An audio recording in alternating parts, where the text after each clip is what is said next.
The Blender Video Editor, or Video Sequence Editor as it is actually called, is functional, and one of the best things about it is the variety of codecs it supports and formats you can export and convert your video files to. Just look at that list!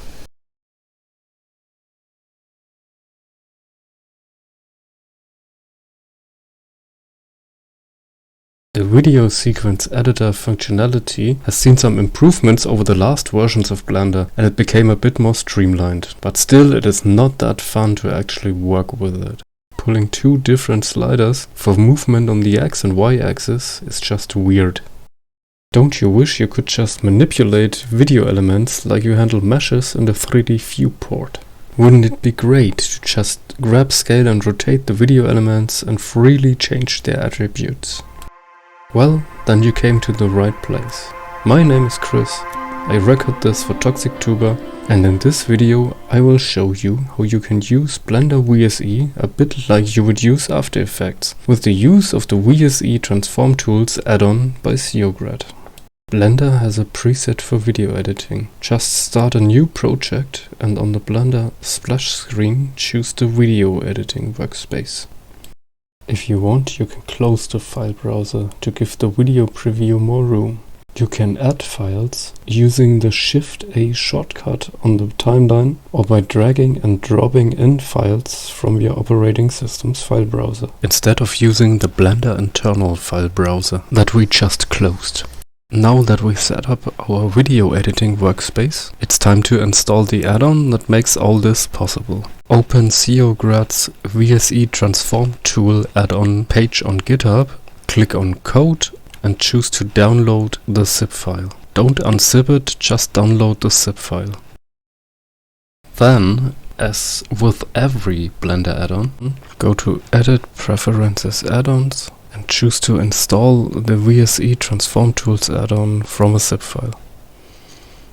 Activate the add-on in the list, and now we can use it already. Load a movie clip or image sequence into the Video Sequence Editor, select it, and hover your mouse over the preview window. Just like in the 3D viewport, use the hotkeys G, R and S to grab, rotate and scale the 2D video sequence. While the grab or scale mode is active, use the keys X or Y to constrain the movement or scaling to the X and Y axis.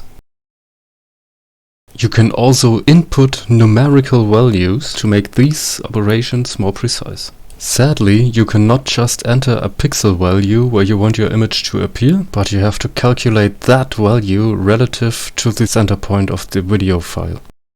It's the same for scaling. You cannot enter 960 and expect your 1920 by 1080 video to scale to half the size, but you have to scale it by 0.5.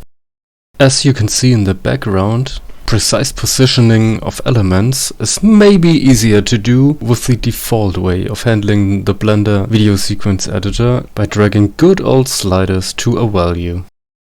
Grabbing and placing or scaling elements with your mouse is better suited for free and artistic placement of elements like text overlays or other elements to have fun with.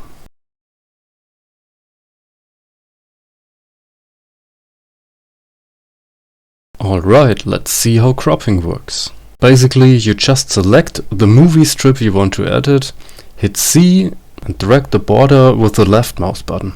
Escape aborts the operation, while pressing Enter finalizes your selection. After you cropped your image, you can press Alt-C to uncrop the image or undo the cropping operation.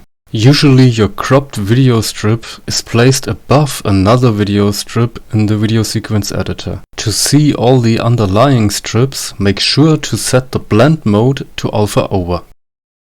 And while we are talking about opacity settings right now, let me tell you, the VSE Transform Tools have a hotkey for this too. Just press Q while you hover your mouse over the preview window and move the mouse from left to right to set the opacity of the selected layer with the now appearing slider. Sadly, there is no hotkey to easily set the blend mode of a strip in the video sequence editor. This functionality would be even more useful after cropping a full-size video strip, as we just did in chapter 5 of this tutorial. Just being able to select a clip in the preview window is also a nice feature. You can easily do this by simply right-clicking an element in the preview window. Shift-click on more elements to select more elements. It all would be nothing without change over time. You can keyframe the location, rotation, scale, alpha value, and even the cropping borders of the selected video strip by pressing the I key over the preview window. These keyframes show up in the graph editor, or you use the left and right arrow keys to jump to the next keyframe on the selected strip in that direction. When viewing the keyframes in the graph editor, you can change the interpolation mode from linear to Bezier or something else. But you can use the graph editor with every keyframe you set when hovering the mouse over a value and pressing the I key. The new thing the VSE Transform Tools add-on brings is the possibility to press I and set a keyframe while hovering over the preview window.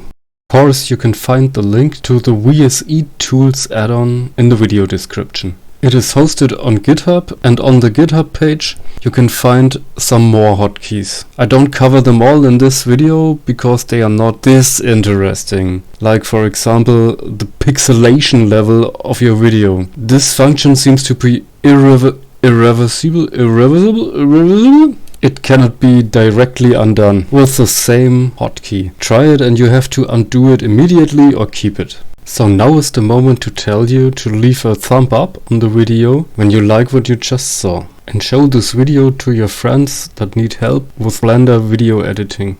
I really appreciate it when you subscribe to the channel, but I usually upload my Blender artworks without any further explanation or tutorial to it. This means tutorials happen rather rarely, but when I happen to upload a tutorial, it is as interesting as this one. But maybe all this changes in the future. Maybe you send me so overwhelmingly positive feedback I make more tutorials. We will see. But of course I invite you to check out my channel with all my artworks on it and just stay for more.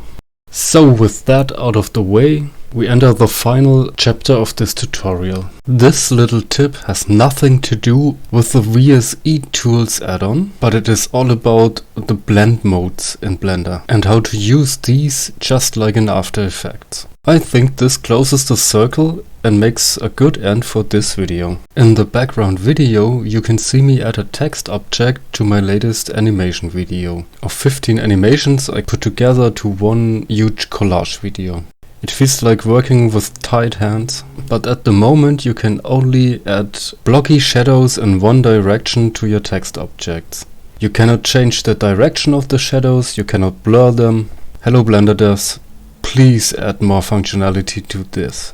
Anyways, what really took me a long time to find out is how the blend modes work in the video sequence editor in Blender. You can set all kind of fancy blend modes, but changing the opacity of the layer does nothing. You also have to change the value of the color you use. Now changing the blend mode and the opacity gives you interesting and beautiful mixing colors. This took me ages to find out. You're welcome. Give me a thumb up for this or write something nice. Now there's nothing more left to say than have fun cutting, editing and putting together all your cool videos in the Blender video sequence editor. Using Seograd's cool add-on and all the knowledge you gained from this hopefully interesting tutorial. Don't forget to check out my art stuff. See you in the next one. Bye.